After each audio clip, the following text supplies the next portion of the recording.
दोस्तों, पहाड़ों का नाम सुनकर सबसे पहले हमारे मन में क्या आता है? हरियाली, ठंडी ताज़ी हवाएं, नदियां, झरने और भी बहुत सी खूबसूरत वादियां। पहाड़ इतना ही सीमित नहीं है, इसके साथ पहाड़ों में छिपे हैं कुछ अनसुलझे किस्से। ऐसा ही एक सच्ची घटना पर आधारित किस्सा लेकर आज हम आपके बीच आए हैं, जिसका शीर्षक है बीड़ी वाला छलावा। तो बात है सन 2009 की। विपिन, जिसकी ये कहानी है, अक्सर काम के सिलसिले में गांव से शहर से गांव आता रहता था। ऐसे ही एक दिन विपिन शहर से गांव जा रहा था, पर उस दिन शहर के काम में उसे देर हो गई और गांव जाने वाली उसे आखिरी बस मिली।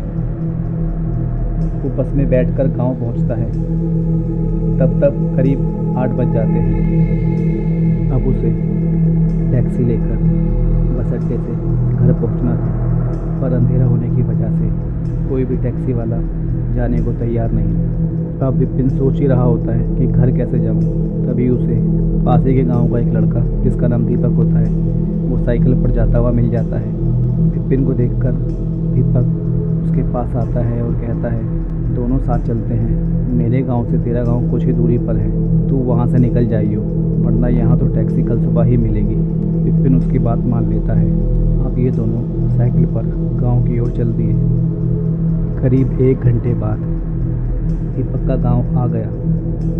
वो विपिन से कहता है, मौसम खराब लग रहा है, आज यहीं रुक जाओ। पर विपिन कहता है, नहीं, तुम मुझे एक टॉर्च और एक डंडा दे दो, मेरा घर पास ही है, मैं चला जाऊंगा। दीपक उसे टॉर्च और डंडा दे देता है और विपिन वहाँ से चला जाता है।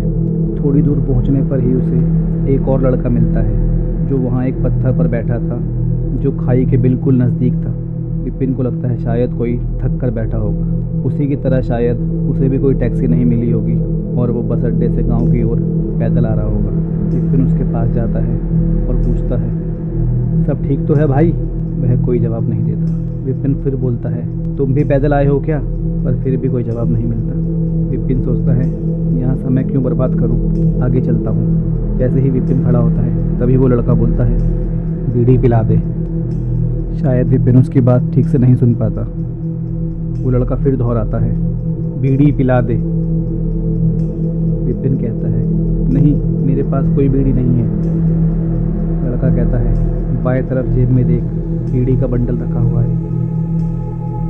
विपिन चौंक जाता है, इसे कैसे पता? फिर विपिन कहता है, मैं तुझे बीड़ी क्यों पिलाऊं? तो लड़का कहता है, बीड़ी पिला दे, मैं भी तेरे साथ सफ़र में चलूँगा, मुझे भी उसी ओर जाना है। विपिन सोचता है, दे देता हूँ एक बीड़ी, इसका साथ हो जाएगा। एक से भले दो, रास्ते में क्या पता कोई जंगली जानवर मिल जाए। विपिन उसे बीड़ी दे देता है। वो बीड़ी जलाता है और दोनों आगे चलने लगते हैं। अब बस घर आने ही वाला था। विपिन एकदम से सोचता है, इसे कैसे पता था मेरे पास बीड़ी है? विपिन उस लड़के से पूछता है, तुझे कैसे पता था कि मेरी किस जेब में बीड़ी है? तो लड़का उस बात का कोई जवाब नहीं देता। फिर विपिन भी उस बात को छोड़कर आगे बढ़ने लगता है कि इतने में विपिन के हाथ से उसका रुमाल गिर जाता है। जैसे ही विपिन रुमाल उठाने के लिए नीचे झुकता है, उसकी नज़र उसके पैरों पर पड़ती है। उस लड़के के पैर पीछे की तरफ मुड़े हुए थे। विपिन घबरा जाता है, जैसे का तैसे ही रह जाता है। अब उसमें इतनी भी शक्ति नहीं थी कि वो खड़ा हो पाए। तभी विपिन को अपने पिताजी की बात याद आती है कि रास्ते में बहुत छलावे होते हैं। अगर कभी तुमसे कोई टकरा जाए और तुम्हें पता लग जाए कि वो छलावा है, तो गलती से भी उसके पैरों की तरफ मत देखना। पर विपिन तो ये गलती कर चुका था और उसके पिताजी ने उसे बता रखा था, अगर कभी गलती से उसके पैरों की तरफ देख लो तो उसका चेहरा मत देखना। अब विपिन उठे कैसे? अगर ऊपर उठेगा तो चेहरा देखना पड़ेगा। विपिन जैसे तैसे हिम्मत जुटाकर जैसा नीचे बैठा था ऐसा ही उठता है, पीछे नहीं पलटता। और अब विपिन बहुत घबराया हुआ है।